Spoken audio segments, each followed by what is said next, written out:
Bom, vamos seguir o conteúdo de vocês de física.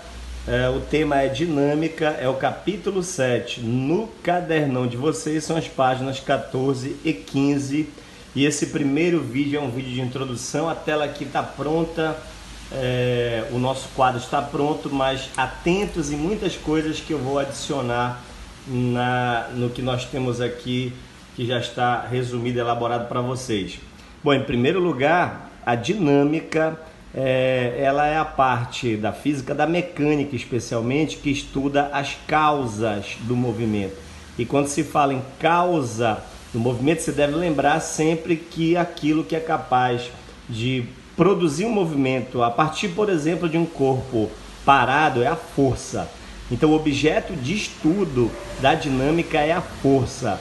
No material de vocês ele começa destacando que a dinâmica estuda as causas do movimento, ou seja, aquilo que causa o movimento e o modifica, que é a força, e vai relacionar o movimento, a força com as suas consequências.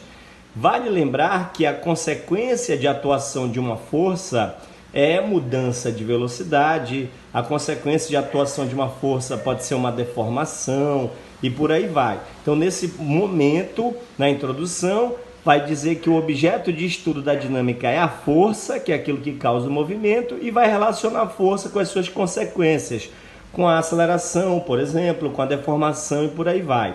A seguir, o teu caderno destaca aí na página 14, força como um agente físico que tem a capacidade de produzir a aceleração. E é verdade.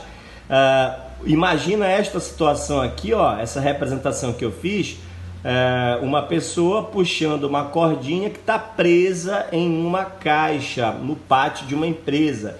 Então essa pessoa, quando ela começa a puxar a cordinha, começa a aplicar uma força.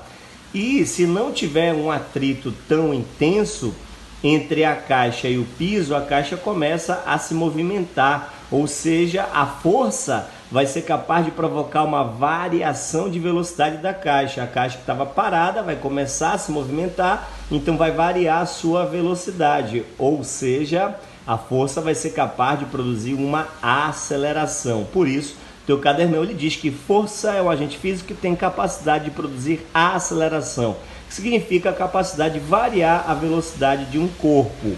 Outra coisa importante, destaque no cadernão de vocês, futuros calouros, medida da força. O instrumento que mede força é o dinamômetro. Por que que ele colocou isso aí? Que é muito interessante você lembrar que se num problema de física ele fala para você que ele diz assim, determine a medida do dinamômetro, ou melhor, a indicação do dinamômetro que está agregado à corda. Qual a indicação do dinamômetro que está agregado à mola? Então, quando ele pedir indicação do dinamômetro, você já sabe, é para você calcular naquele contexto a força, ok? Agora a gente vai falar das unidades de força. Força nós podemos medir em Newton, pode ser medida em quilograma força e Dina. Naturalmente, a unidade mais importante de força é Newton, homenagem ao célebre físico e também filósofo inglês Isaac Newton.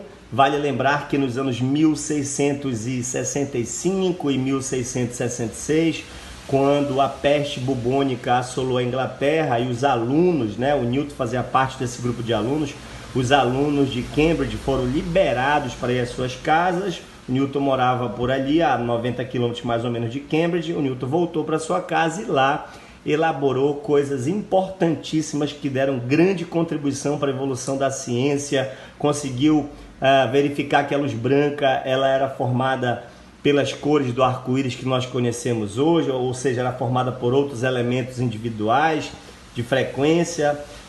Também escreveu as leis do movimento. Ele conseguiu também escrever o cálculo integral e diferencial, que ele chamou método das fluxões. Enfim, muita coisa ele conseguiu escrever na quarentena, lá no século 17, na época que a peste bubônica atingiu a Inglaterra. Então é importante a gente lembrar disso, fazer referência, lembrar que nós estamos vivendo um momento como esse. Você aproveita também para estudar, para desenvolver, para produzir alguma coisa.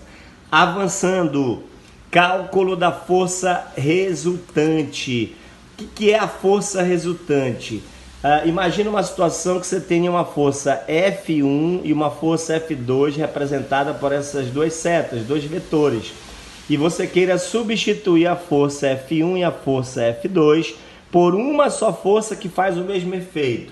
Como é isso? É tipo pegar duas notas de R$10, substituir por uma só que faz o mesmo efeito, ou seja, uma de 20. Claro, se tratando de força resultante, a coisa não é tão simples, mas fazendo essa analogia, você pode pegar duas notas de R$10, substituir por uma de 20, que não vai mudar o poder de compra. É o que eu quero aqui. Trocar a força F1 e F2 por uma força chamada resultante e que essa força ela faz o mesmo efeito de F1 e F2 juntas. Então você tem uma força F1, uma outra F2, as duas formam um ângulo θ entre si e você pode substituir F1 e F2 que formam um ângulo θ por essa chamada força resultante. Para esse caso da letra A, que é o caso geral, você usa a lei dos cossenos. A gente sabe que para muita gente isso daqui é alguma coisa pesada, mas na matemática você vai acabar tendo que estudar a lei dos cossenos. Não é o grande interesse, a grande proposta perder tempo aqui, mas é importante a gente lembrar para você que quando duas forças F1 e F2 formam um ângulo θ qualquer, se você quer encontrar a força a resultante que vai substituir essas duas, você usa essa expressão aqui, ó. A força resultante ao quadrado é igual a primeira ao quadrado mais a F2, que é a segunda ao quadrado, mais duas vezes a primeira pela segunda vezes o cosseno de θ. Suponhamos que ele desse essa força F1 10, essa força aqui 20 newtons e o ângulo 60. Repito, essa força fosse 10 newtons, a 2 20 newtons e o ângulo fosse 60. Você colocaria aqui na primeira 10 ao quadrado, na segunda 20 ao quadrado, na primeira 10, na segunda 20, aqui colocaria o cosseno de 60.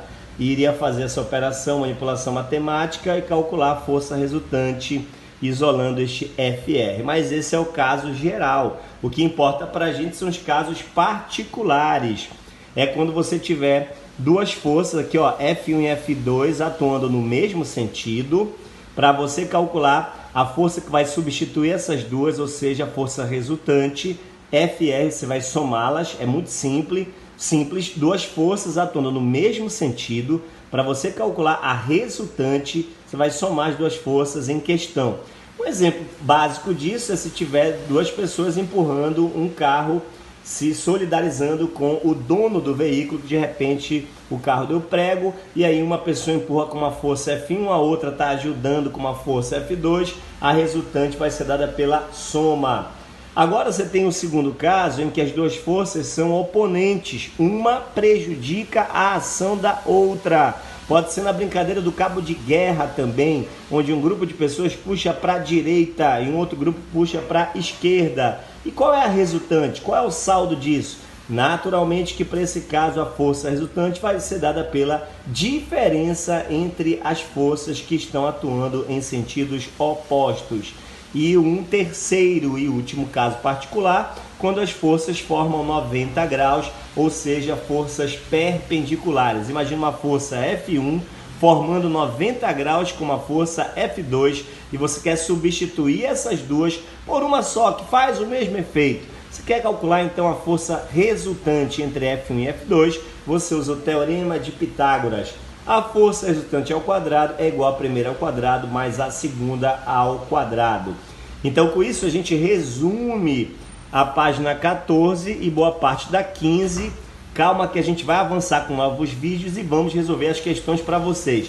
Então, espero ter ajudado. Aguarde o próximo vídeo. Valeu, professor Dantas. Abraço para vocês. Bons estudos. Lembra lá do Newton que eu falei, que estava em quarentena 1665, 1666 na Europa, na Inglaterra. Especialmente, os alunos foram liberados de Cambridge, a universidade que ele estudava, e ele foi produzir, foi estudar. Naturalmente que já estudava, já era considerado por muita gente algum aluno interessante, dedicado. Então aproveita esse momento para você estudar também, futuro calouro. Valeu!